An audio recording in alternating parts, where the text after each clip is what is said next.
Hi guys, in this video I'm going to show you how to turn off profile view history on TikTok. You know this feature where people come to your profile and you can see who look at your profile and then you can go and see other people's profile and then they're gonna know about that.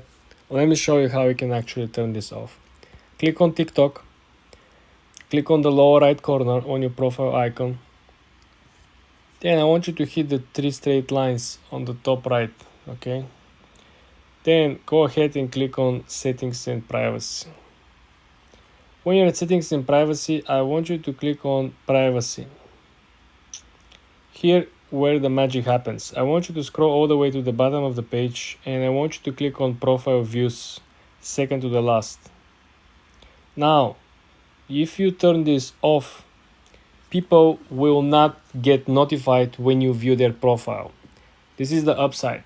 The downside is that when you go on your own profile, you're not gonna see, for example, if I come to my profile over here, boom, simply disappear. You see the two footsteps on the top right?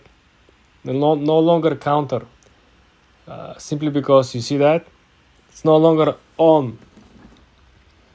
Essentially, this is keeping the track of the last 30 days people who viewed your profile. This is good if you wanna see who is visiting your profile, but it's bad because when you visit someone else's profile and they have this function on, they're gonna get notified that you visit their profile. It's kinda a spy game over here. For more tips and tricks like this, guys, subscribe and follow for more.